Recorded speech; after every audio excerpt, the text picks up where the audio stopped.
Kā Dievs mīl grēcinieku un ienīst grēku.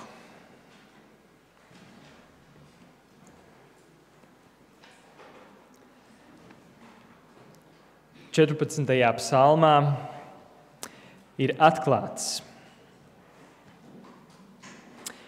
nav neviena, kas darītu laba. Kungs no debesīm raugās uz cilvēku dēliem, vai ir kāds prātīgs, kas meklē Dievu? Tie visi atkritēji, visi samaitāti. Nav neviena, kas darītu labu. Neviena paša.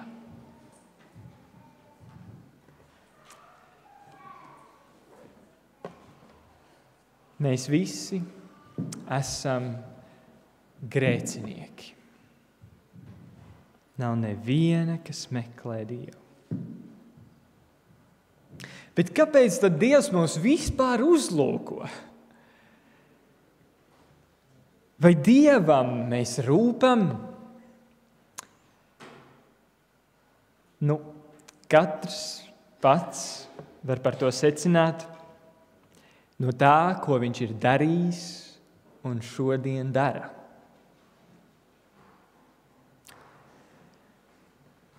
Dieva ienaidnieks tikai to vien grib, lai mēs domātu un noticētu, ka Dievam nerūp. Viņš ir tālu, mēs esam pārāk dziļi savos grēkos, savās problēmās, un mums nav īsti cerības. Bet paskatīsimies tikai.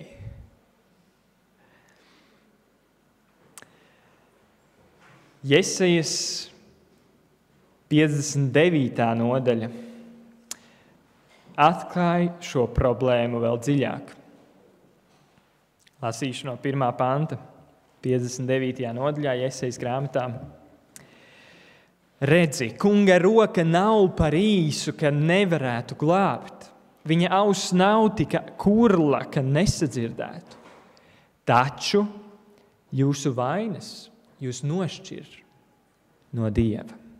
Jūsu grēki apslēpj viņa vaigu, ka viņš jūs nesadzird. Jūsu rokas nošķiestas asinīm un jūsu pirksti neģēlībām. Jūsu lūpas runā melus un jūsu mēlis vingrinās netaisnībā. Neviens nesauc pēc taisnības. Neviens netiesā pēc patiesības. Tik tukšībai paļaujas un runā niekus, ļaunumu ieņēmuši, dzemdē postu.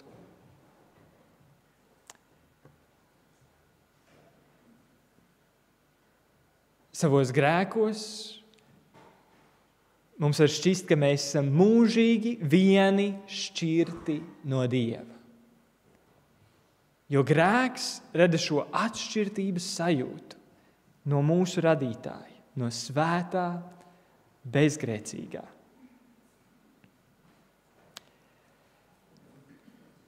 Un tomēr Efeziešiem 2. nodaļa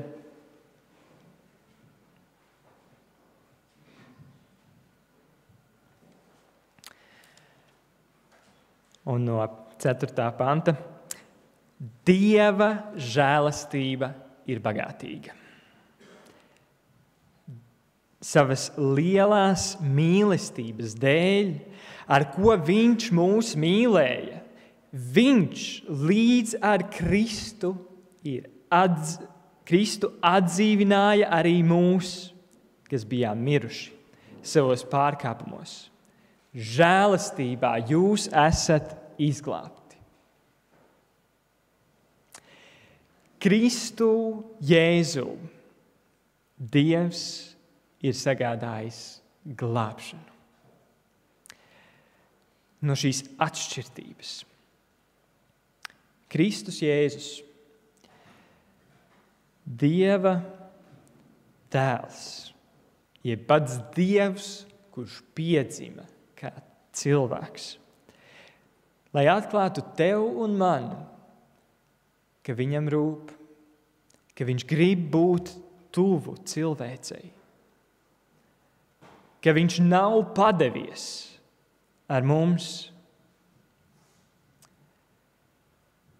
Viņš nodzīvoja ēdot ar grēciniekiem, parādot, ka tieši viņus ir nācis aicināt un glābt, un nevis taisnus. Viņš nepazudināja laulības pārkāpēju, bet viņai teica, arī es tevi nepazudinu, ej un negrēko vairs. Kādai citai atkal, kurai jau bija 5. vīrs Samarijā, teica, kas dzers no šī ūdens, tam atkal slāps. Bet kas dzers no tā ūdens, ko es tam došu, tam nekad vairs neslāps.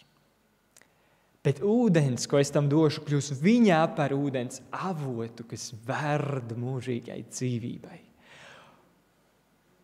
Un tieši šo Dievs, Jēzus, izmantoja, lai tā plūstu uz citiem un izglābtu visu Samarijas pilsētu. Kādam krāpniekam, kurš bija kļuvis bagāts uz citu rēķina, Jēzus teica, šodien šim namam pestīšana notikusi.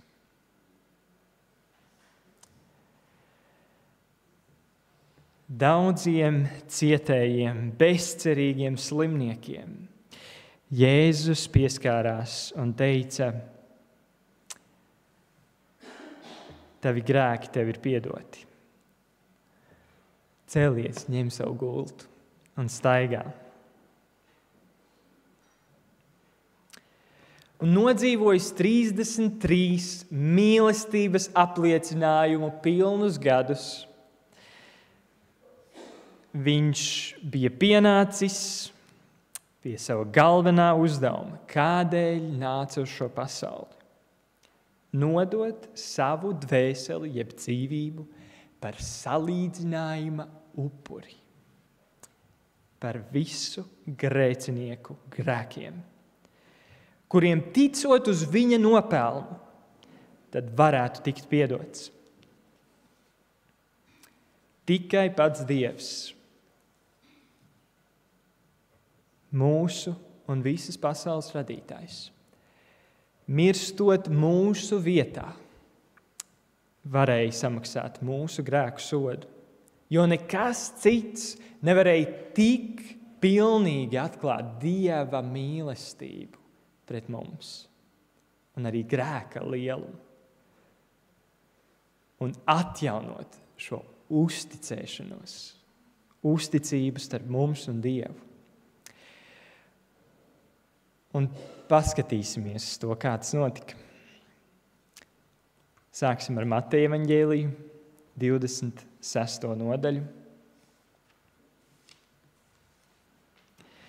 Mateja 26. nodaļā pēdējā nakts pirms nāves, 37. pants, viņš ņēma līdzi Pēteri un abus Zebedeja dēlus. Tad viņš sāka bēdāties un baiļoties. Viņš tiem sacīja, mana dvēsele ir satriekta līdz nāvei. Palieciet šeit un esiet ar mani nomodā. Un nedaudz tālāk pagājis, viņš krita uz savu vaigu un lūdza, mans tēvs, ja tas ir iespējams, lai šis biķeris iet man garām. Tomēr ne kā es gribu, bet kā tu. Tad viņš nāca pie saviem mācekļiem un atrada tos guļam.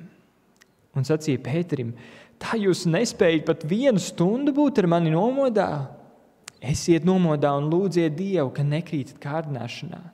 Gars ir apņēmīgs, bet miesa vāja. Un vēl otru reizi viņš aizgāja un lūdza, mans tēvs, ja šis biķeris man nevar iet garām, lai man tas nebūtu jādzer, tad lai notiek tavs prāts. Un vēlreiz pienākdams viņš tos atrada guļam, jo tiem acis lipa ciet. Tos atstājis, viņš vēl 3. reizi gāja un lūdza ar tiem pašiem vārdiem. Un tad viņš nāca pie saviem mācekļiem un sacīja: vai jūs vēl ar vienu guļat? Redzi, tā stunda ir klāta. Cilvēka dēls tiek nodots grēcinieka rokās. Ko Jēzus šeit dara? Viņš ir uzņēmies pasaules grēkus. Šeit sākas viņa nāve, jo viņš saka, mana dvēsele ir satriekta līdz nāvei. Tās nav fiziskās ciešanas, kas nogalināja Jēzu. Pāri tām ir šīs garīgās ciešanas. Šī mūžīgā nāve, kas piemeklēs katru, kurš nebūs paļāvies uz Jēzus upuri. Kas ir šī mūžīgais sots, ko mēs bijām pelnījuši. Bet Jēzus šeit uzņemās to, un līdz ar to viņam ir sajūta, ka viņš sāk baiļoties, jo grēks mūs attālina no Dieva. Tēvs ir tālu, viņš neredz cauri kapam.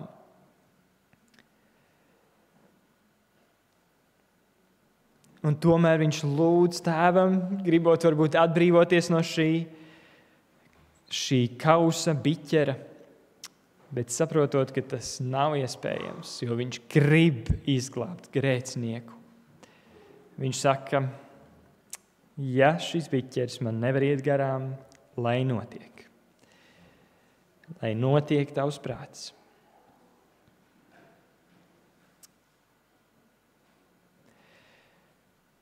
Nedaudz atkāpjoties no jaunās derības, jau vecajā derībā, Jesejas 53. nodaļā bija šis šokējošais pravietojums par cietēju kalpu, kurš gan beigās būs uzvarētājs.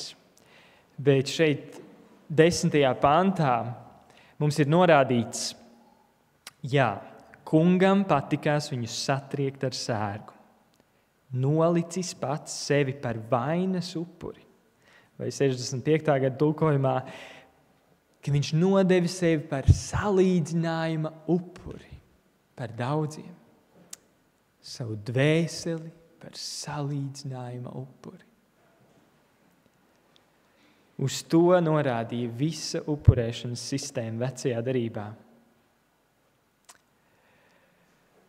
Un arī 11. pantā ir minētas šīs dvēseles mokas, pēc kurām viņš redzēs gaismu, kaut gan tagad to vēl vispār neredz.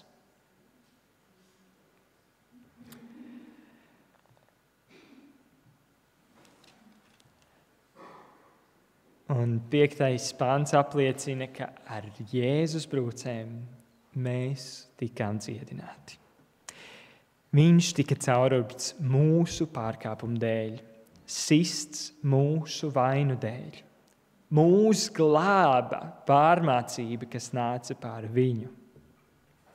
Mēs visi esam noklīduši savis, katrs iet savu ceļu, bet viņam kungs uzlicis visu mūsu vainu.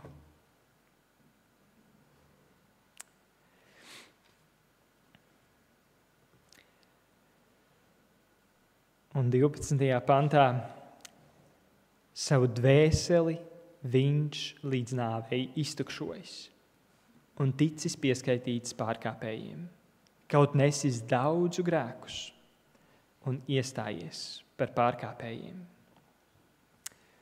Mēs redzam, ka tas, ko Jēzus šeit dara Ģetsemanē, ir viņš uzņemās mūsu visu vainu.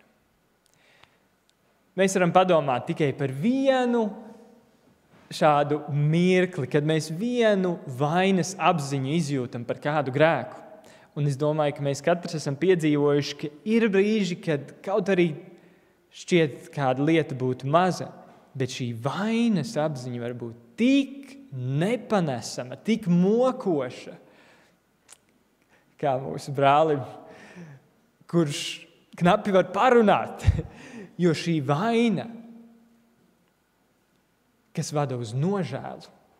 Un tomēr Jēzum šeit ir uzklautas visas pasaules grēki, visu grēku vainas apziņa, kas viņu iznīcina līdz nāvei, viņa dvēseli, viņu visu būtni.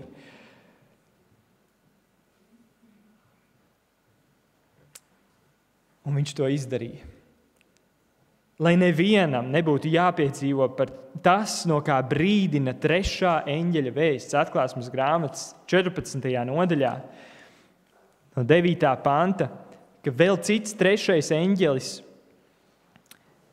viņam sekoja skaļā balsī saukdams, ja kāds pielūgs zvēru un viņa tēlu un pieņems zīmi uz savas pieres vai savas rokas, tas dzers Dieva dusmu kvēles vīnu, kas neatšķaidīts ir ieliets viņa dusmu kausā.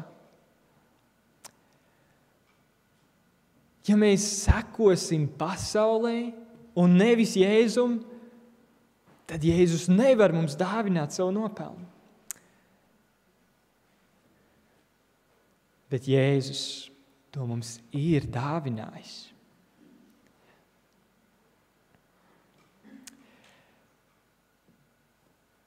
Pēc šī mēs redzam tālāk 27. nodaļas 46. pantā, kad Jēzus karājas pie krusta. Dažas stundas vēlāk, arī šajās fiziskajās sāpēs, bet vēl vairāk šajās garīgajās, un saka: Ēli, ēli, lamā sabachtānī. Tas nozīmē, mans Dievs, kādēļ tu mani esi atstājis? Kristus uzņēmās visus grēkus. Un kā mēs Jesajas grāmatā lasījām, tas atšķīra viņu no Dieva. Dievs iespējams bija tur, viņš bija tur ar saviem eņģeļiem, bet Jēzus nevarēja to aptvert, jo viss grēku tumsa bija viņa apklājusi. Viņš to izcieta, lai mums nekad nebūtu tas jāizcieš. Nekad nebūtu jācīnās šajās mokās nepanesamajās, bet mēs varētu paļauties uz viņa nopelnu. Un tālāk skatoties uz šo krusta notikumu, Lūkas evaņģēlijā 23.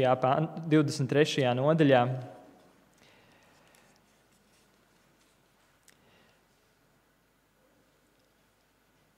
par spīti visām mokām un ciešanām Jēzus ir apbrīnojams. Viņš tāpat turpina mīlēt, pat uzņēmies visu grēku smagumu. Saviem zaimotājiem un tiem, kas viņu sita krustā, 23. nodaļas 34. pantā Jēzus sacīja: Tēvs, piedod viņiem, jo tie nezina, ko dara. Bet tie meta kauliņus, lai sadalītu viņa drēbes. Pat tad, ja mēs īsti nezinām, ko daram, Jēzus ir gatavs mums piedot. Un viņš jau piedod pirms, kad mēs vēl esam grēcinieki. Mums tikai jāsatver, jāpieņem šī piedošana. Jo viņš tik ļoti mūs mīl. Tik ļoti, ka ir gatavs atdot sevi. Citiem vārdiem sakot, viņam sava dzīvība nav tik svarīga kā tava dzīvība. Tevi viņš vērtē augstāk par sevi.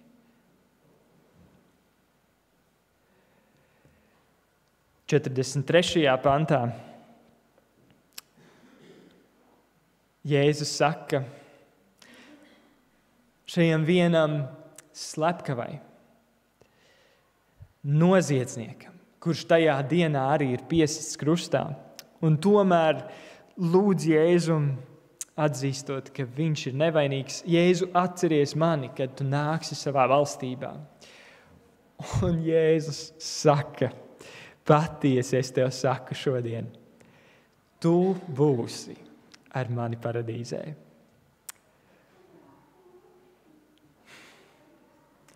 Jēzus piedod slepkavām.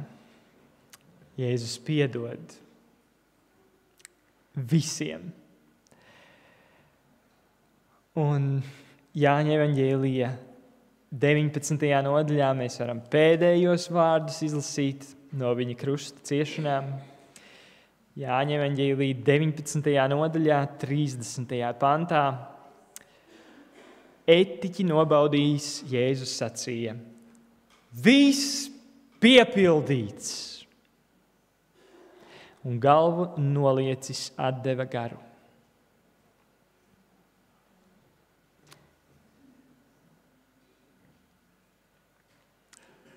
Viss piepildīts. Jēzus misija ir izpildīta. Tavi grēki ir samaksāti. Tev ir nodrošināta glābšana. Ir atklāta Tēva mīlestība, ka tavu un manu dzīvību vērtē augstāk par savu. Viņš grib redzēt mūs atjaunotā dzīvē. Un tā arī pirms 2000 gadiem šajā tumsas mākonī viņš nomirst.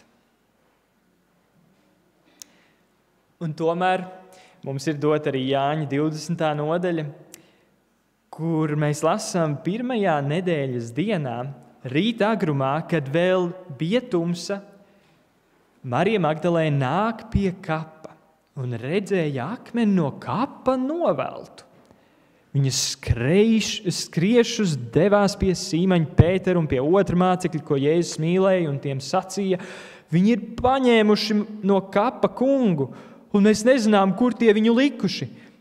Tad Pēters un tas otrs māceklis devās uz kapu, abi skrēja kopā, bet otrais māceklis aizskrēja ātrāk par Pēteri.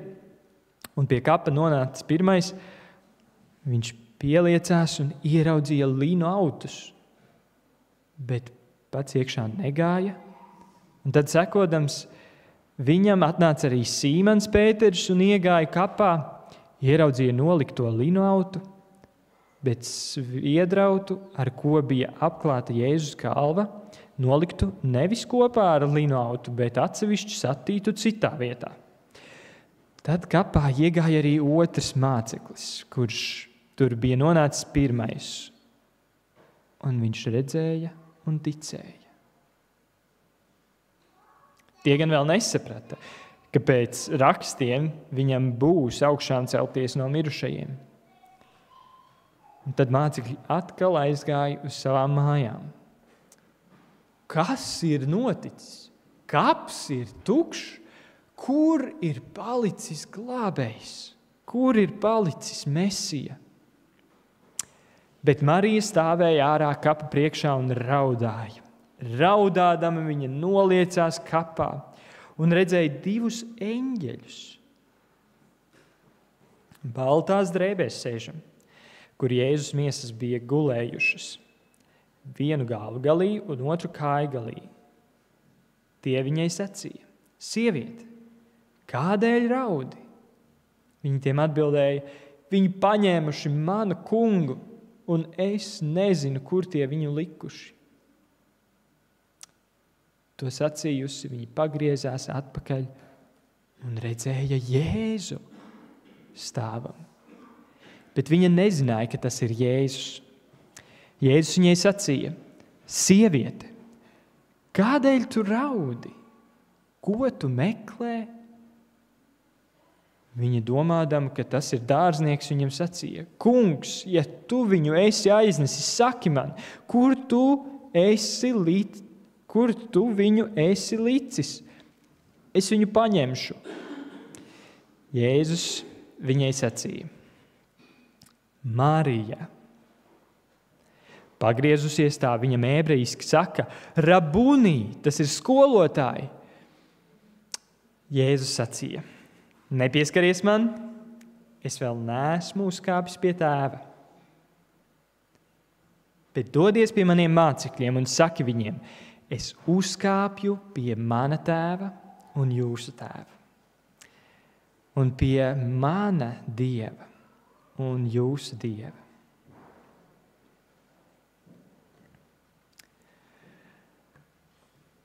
Tik interesants apraksts šeit ir. Nes kāpēc Jēzus neatklājas sākumā visiem, bet atklājas tieši šai Marijai, šai grēciniecei, no kā viņš arī bija daudzus ļaunus garus izdzinis, daudzus grēkus piedevis. Un viņš neļauj viņai vēl nākt un skarties viņam klāt.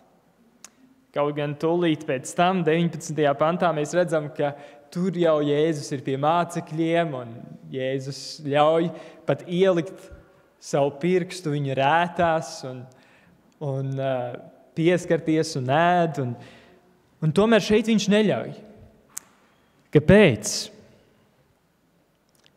Jo viņš saka, ka viņš vēl nav uzkāpis pie tēva. 17. pants.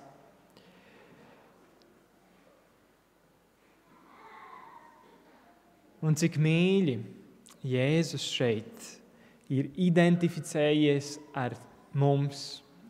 Viņš saka: Dodies pie maniem brāļiem. Viņš savus mācekļus, tā skaitā arī Pēteri, kurš viņu pirms 2 dienām bija pilnīgi aizliedzis un apsaukājis vispār. Viņš nosauc par brāli. Un vēl vairāk viņš saka: Es uzkāpju pie mana tēva un jūsu tēva. Viņš parāda, ka ir atjaunotas šīs attiecības mums ar Dievu, lai arī kādi grēcinieki un kā mēs būtu apkaunojuši Dievu un pievīluši. Dievs paliek un nekaunās mūs saukt par savu tēvu. Jēzus nekaunās mūs saukt par savu brāli un māsu. Un acīm redzot, ka pēc šīs satikšanās ar Mariju Jēzus ir devies uzkāpis pie tēva. Viņš gribēja pārliecināties iespējams par to, tad kas ir noticis, vai viņa upuris ir pieņemts, vai viņa upuris pienestais ir bijis pietiekams, lai viņu varētu pielūgt. Tāpēc viņš vēl atturās no Marijas pielūgsmes. Un saņēmis šo apstiprinājumu, 19. pantā mēs lasām, ka šīs nedēļas pirmās dienas vakarā, kad mācekļi, baidīdamies no jūdiem, bija sapulcējušies aiz aizslēgtām durvīm, atnāca Jēzus. Un nostājies viņu vidū sacīja: Miers jums! To sacījis, viņš rādīja tiem savas rokas un sānus, un mācekļi ieraudzījuši kunga kļuva līksmi. Un Jēzus viņiem atkal sacīja: Miers jums! Kā Tēvs mani ir sūtījis, tā arī es jūs sūtu. To pateicis, viņš uzpūta dvašu un tiem sacīja: Saņemiet Svēto garu. Kam jūs grēkus piedosiet, tiem tie tiks piedoti. Kam jūs paturēsiet, tiem paliks. Jēzus piedod. Kristus upuris ir bijis pilnīgi pietiekams, lai piedotu visus tavus grēkus. Nav tik liela grēka, ko Jēzus nebūtu varējis piedot, ja vien mēs atsaucamies Svētā gara balsī, ja vien mēs nožēlā nākam pie Tēva atzīstam, ka esam grēcinieki. Un mums ir vajadzīga šī Jēzus piedošana.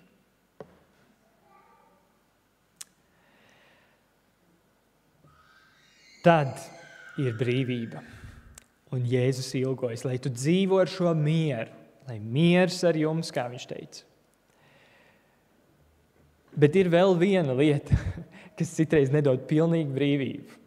Lai arī mēs, kā kristieši, dzīvojam pilnīgā, šķiet, Kristus piedošanā un brīvībā, tomēr, ja vien mēs nepiedodam saviem apkārtējiem, tad mēs kaut kā nevaram īsti piedzīvot to līdz galam. Tāpēc Jēzus mācīja, ka mums ir jālūdz piedod, kā arī mēs piedodam.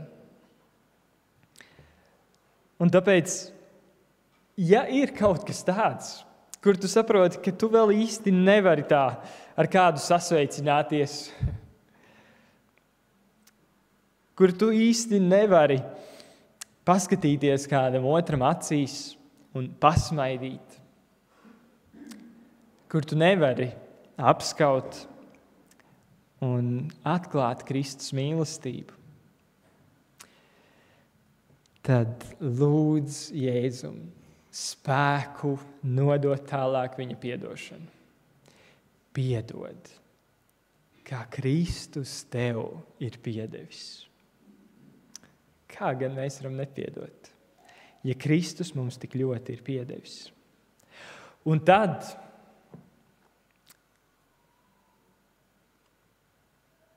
es izlīšu citātu no brīnišķīgas grāmatiņas Ceļš pie Kristus, 67. lapas. Tad viņš piedāvā atņemt mūsu grēkus un dot savu taisnību. Ja tu nododies viņam un pieņem viņu par savu pestītāju, tad, lai arī cik grēcīga būtu bijusi tava dzīve, viņa dēļ tu tiec uzskatīts par taisnu. Kristus raksturs stājas tava rakstura vietā, un Dievs tevi pieņem tādu, it kā tu nekad nebūtu grēkojis. Nekad nebūtu grēkojis. Tieši tik bezvainīgs tu vari justies. Tieši tik pieņemts debesīm un draudzēji tu vari justies, it kā nekad tu nebūtu grēkojis. Jo Kristus raksturs ir stājies tava rakstura vietā. Lai arī tavi grēki ir bijuši sarkani kā asinis, tie kļūs balti kā vilna.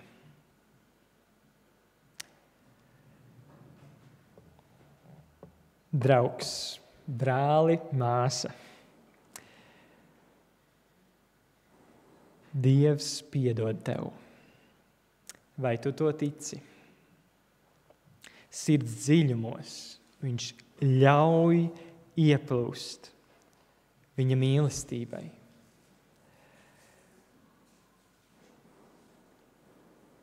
Nodod sevi, savas tieksmes, savu grēcīgo gribu, atgriezies pie viņa pilnīgi. Vai tu to vēlies? Es gribētu aicināt mūs piecelties uz lūkšanu, un, ja tu to vēlies, saņemt šo pilnīgu baltas drēbes, kā to saka, uzliekat lūkšanā roku uz sirds. Debesu Tēvam, tu redzi, mēs esam grēcinieki, visi. Nav it neviena, kurš pats no sevis varētu meklēt tevi un padarīt sevi atkal tīru un taisnu. Tāpēc paldies par Jēzu.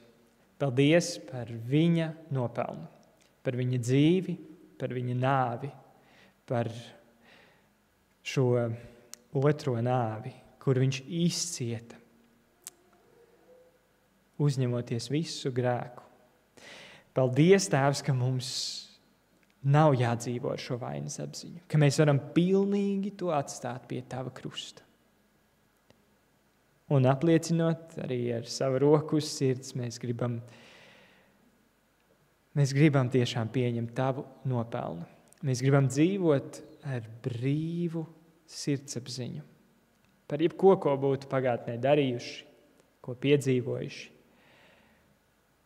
Paldies! Jēzus vārdā. Āmen.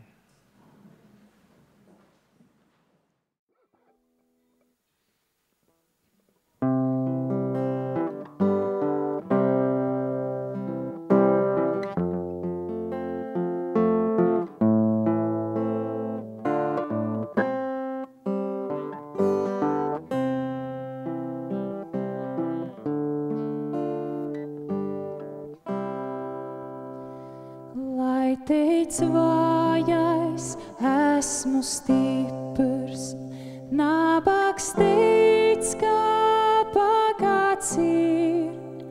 Lai teic aklais, redzu es, to mūsu kungs ir darījis. Lai teic vājais, esmu stiprs, nabaks teic, kā bagāts ir. Lai teic aklais, redzu es, to mūsu kungs ir darījis.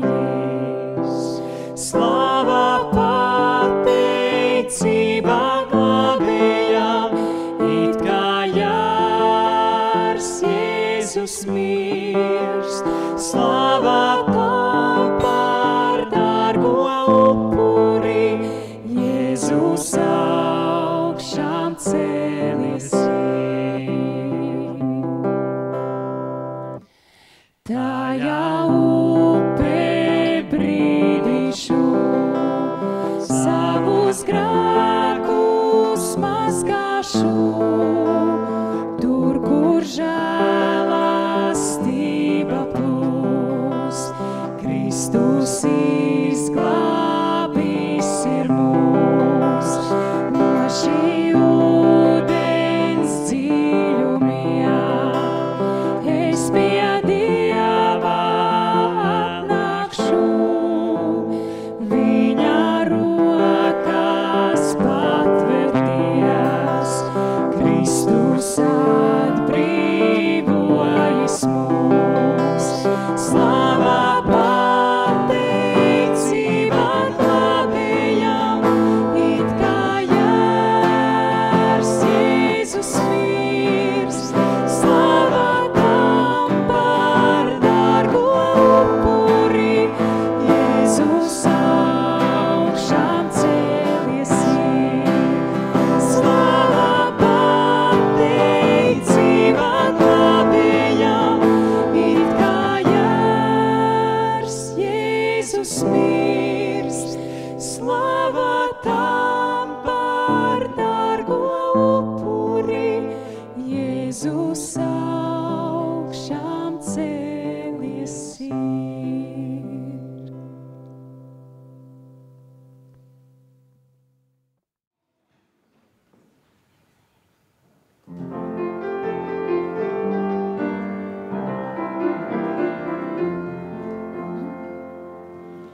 Teic manā dvēselē to kungu, teic manā dvēselē to kungu, piemini vienmēr to visu, ko viņš tev darījis labā.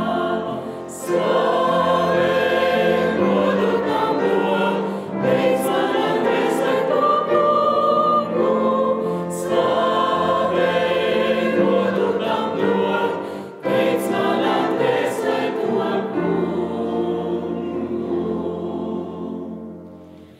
Viņš mūsu